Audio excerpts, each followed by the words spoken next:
lesson 2ပေါ့နော်တရ24လုံးကိုစလိုက်အောင်နော်တရနဲ့ဘီနဲ့ပေါင်းပြီးတော့မှတရုတ်ရဲ့စက်လုံးတွေကိုအတန်ထွက်မှာဖြစ်တယ်အဲဒါကြောင့်မလို့ဒီတရပိုင်းကလည်းအရင်ကိုရေးကြည့်တယ် A ကအာ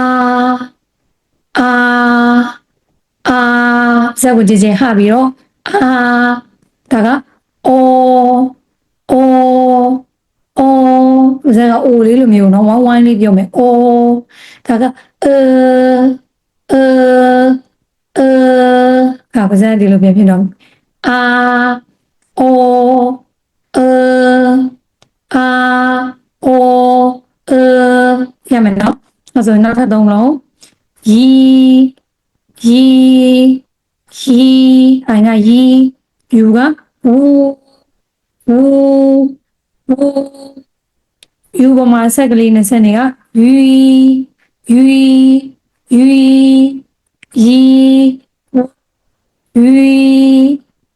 ပြန်နေနော်ဒီ6လုံးရင်ဆိုမယ်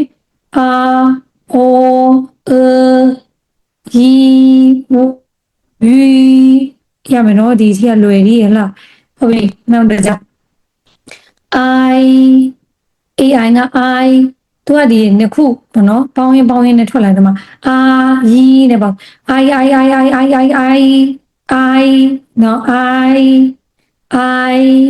EI က A UI က way အဲ့တော့ way ဘယ်လိုဖြစ်လာလဲဆိုဒီ U နဲ့ EI ဒီอ่ะပေါ့ဒီနှစ်ခုပေါင်းတာway ဒါမဲ့ရေးတဲ့အခါ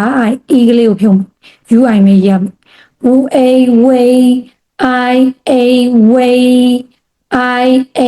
wayဒီလာဒီ UI ကဘယ်လိုဖြစ်လာလဲဆိုရင် နဲ့ A နဲ့ပေါင်းတာ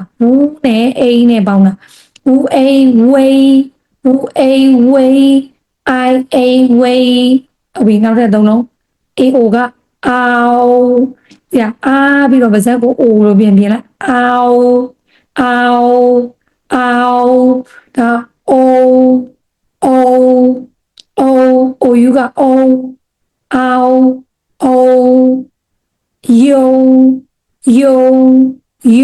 yo ကဘယ်လိုဖြစ်လဲရီးနဲ့ O နဲ့ပေါင်းတာ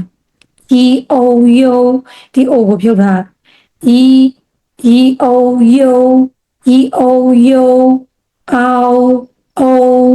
yo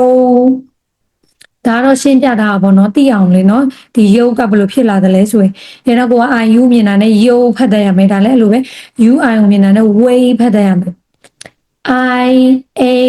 way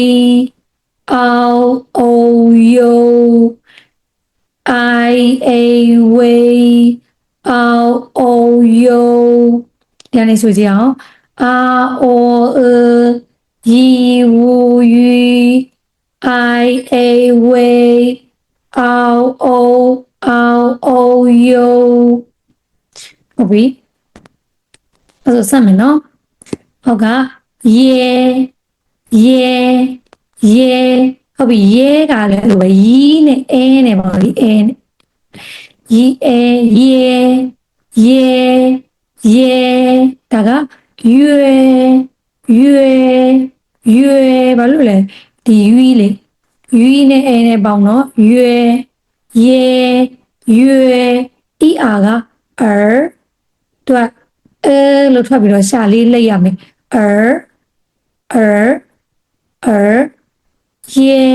ရွယ်ဒါလေးကြိုက်တာကိုအဲ့လိုပဲဖတ်လိုက်ရတယ်ရွယ်ဒီလိုပဲဖတ်မယ်နော်ကကျတော့အတန်စက္ကန့်3အတန်ပါတယ်အဲ့တော့ရွယ် ER ကဒီဆိုတဲ့စကားလုံးကိုဆိုရင်းနဲ့ရှာကလေးကိုလိမ့်လိုက်အဲ့ဒါကိုရှာလိုက်မယ်ရွယ်